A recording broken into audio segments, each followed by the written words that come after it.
What's going on, Jerome's? So I understand that everyone had to get up a little bit early. 5 cups of espresso, maybe a couple Four Locos. Don't know, man. But your Vikings, even though it got kind of spicy towards the end, just like last week against Green Bay, the Vikings get it done 23-17 over in foggy London town. And hey, Tottenham, the home team, finally won a game in your stadium. So there you go. Good. Oh, also, all right, we'll get to that. But Andrew Van Ginkel, hero again, little pick six action, looking really damn good. He is a machine. He's a machine. Should be in the running for Defensive Player of the Year. We're a little unsung, unheralded free agent signing. Glad to bring him back to the Midwest. Flores' guy. Love to see it, man. And I know people are going to poo-poo Kevin O'Connell and Slinging Sam Darnold to a degree, rightfully so. But Vikings offense didn't have it today. The special teams was ass, but the defense, at least the defense stepped up, man. Also, Stephon Gilmore calling game at the end, picking off Aaron Rodgers. Oh, what happened? What happened? Just like, I want to melt this in a spoon and inject it. Wait, that's a little bit far. Anyways, but yeah. He's going to head to a cave and start smoking crack. But Vikings fans, been up early. Some fans didn't even sleep last night. I don't know, man. But taking that afternoon nap, knowing that your team is 5-0, heading into the bye, flying high, going to get some rest and some guys back from injury, and also Hawkinson back, taking on the Lions week 7. Woo, it's good times, man. Just like, baby. But there were some winners. There were some losers from the game that was. So starting off with the winners, Stephon Gilmore, what do you say? So co-men of the match, Stephon Gilmore, pick 6, also had 6 tackles, a season high, 2 passes broken up as well. And I know people say like, well, Garrett Wilson caught a couple balls. Congratulations. Good job. But Gilmore shutting down his side of the field. Andrew Van Ginkel, second pick 6 off of New Jersey quarterbacks this year. All right, Andrew Van Ginkel scored as many points as many touchdowns as the offense today. Which is kind of great. Also, Will Rockard, so hitting from 54, hitting from 53 in the driving rain when the game is in the balance, as well as from 41, tacking on a little bit of insurance, and it was amazing, man. Will Rockard is definitely up there in terms. Hold on now. Okay, I have to give him his flowers, man. So we have to look up the memes, and we're not even going to pause or edit this out because this is good pod. That's right. Will Rockard.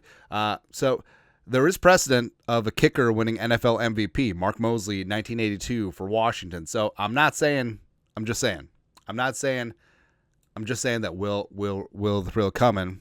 That's right, man. Also, the Flores Hellfire defense, where they were harassing Rodgers all damn day. They shut down the Jets running game. And yeah, until it got pass in the second half. I mean, the Vikings were just after that ass. And Rodgers, frankly, was in hell. A couple of turnovers, a couple of sacks as well. Got to him 3 times, pressured him a number more. So it was really impressive by Flores and company. Beasley had an interception, also 6 tackles, 2 passes broken up. Now, could he have bodied on the touchdown? Probably. Harrison Smith, blindside, free runner, sack, as well as 6 tackles. I knew that the Vikings were going to get an interception to end the game. I'm glad that Gilmore got it, but it would have been such poetic justice if Harrison Smith picked 6 to end the 21st and probably final matchup between Harrison and Rodgers, which would have been great. But Blake Cashman as well. How good has Blake Cashman been? Flying around, making plays. He was about yay close from a strip sack, as well as had 6 tackles, a pass broken up, a quarterback hit as well. John Grenard. So Grenard had one of those games like he's had earlier in the season where he's not going to fill up the stat box, but he was a factor on almost every play. He had 3 tackles, 3 quarterback hits, about 7 pressures as well. Like 5'8" is getting after things, man. And it's so great because sometimes guys get sacks because Grenard moved the quarterback off the spot or he interrupts things, and he's also been solid against the run too. So Grenard's been fantastic. Harrison Phillips, another unheralded player, where we may have to steal the Dolphins' nickname because this is kind of the no-name defense where they have stars all over the place, but they're not going to get the all-pro recognition, although Andrew Van Ginkel might. But every single play, every single day, every single game, someone else steps up and they play solid team defense. No one's out there playing hero ball, and you got to respect it, man. And Harrison Phillips is the epitome of that. I'm glad that they inked him up for an extension, got himself a sack and some run fits. Ivan Pace Jr., I don't put the roughing the kicker on him. That was such a phantom call. But six tackles, a sack, 2 tackles for loss, 2 hits. He was all over the place, and he was just I forgot who described it. It was someone on the defense. It might have been Grenard, where describing Ivan Pace Jr., it's like if you give a puppy an espresso or a puppy a Red Bull. It's one of the two things. It's kind of it. Trent Sherfield. So Sherfield's another one of those unheralded guys. Like he is there to run block at receiver, and also he helped down that punt inside the 2, which is great. Ryan Wright had a couple punts down at the 2 and the 7, 46.3 average. Frankly, he's been punting really well this year. CJ Ham got the Vikings' only offensive touchdown. And I was actually going to have it where I wasn't going to list any single offensive player, but it's kind of akin to the Packers game where the second half offense just disappeared against the Jets. It is what it is. But Darnold had a couple big throws when the Vikings needed it to tack on that field goal, just like the Packers game. Jefferson, 6 for 92 on 14. And it was kind of a tough day all around. Like, there's things that need to be fixed. And I don't think that this is Darnold reverting back to himself. But I think that circumstances were not great. The inclement weather, no Aaron Jones. Darnold and Kevin O'Connell were clearly trying to do too much against the Jets. The Jets being a top 5 defense, it just sort of is what it is. Like I don't think that this is Darnold turning himself back into a pumpkin as we start off October, but there's a lot of things to clean up, and better days will certainly be ahead. Losers. The Ty Chandler fumble, come on, man. First touch of the game, come on. And I respect that they had to go back to him, mainly because Jones got hurt. And, Chandler fought the good fight. The Vikings were very inefficient on the ground. Chandler, 14 carries for 30 yards. And just like, nah. Caleb Evans needs to be benched. And he didn't play a snap on defense, but special teams, he was a liability.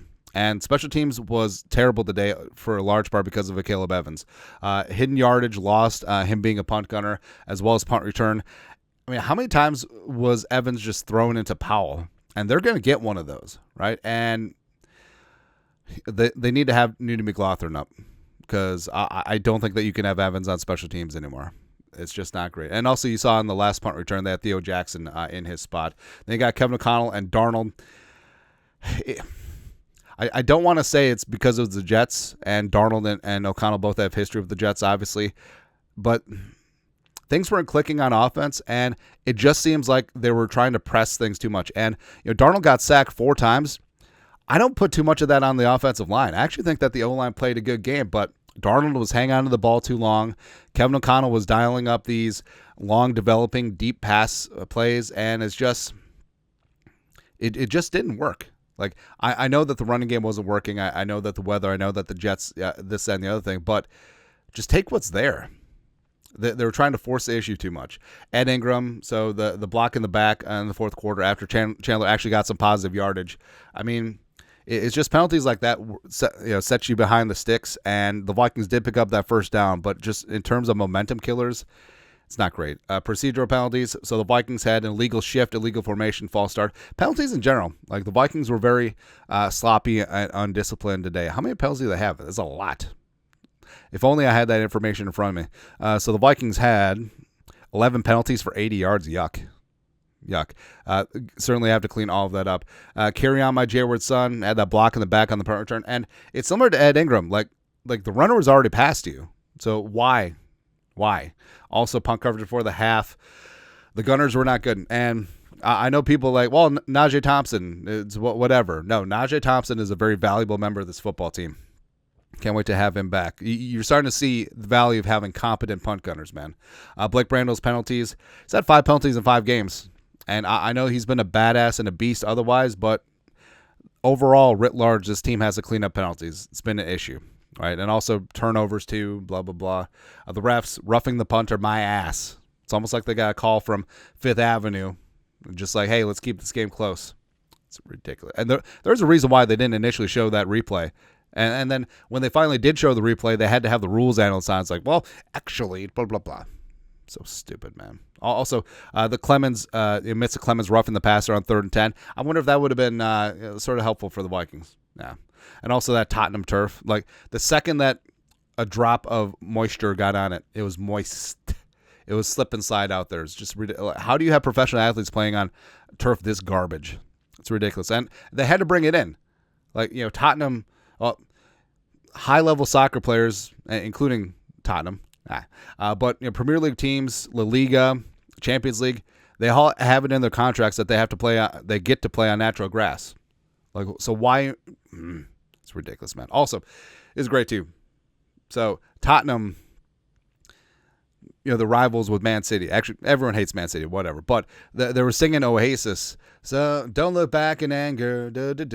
So they're singing that inside Tottenham Stadium, and Oasis are huge Man City supporters. I think they used to own part of Man City back in the day before Sheiks got involved. But it's hilarious. It's like at Soldier Field or Lambeau Field or Ford Field, they're singing Prince songs.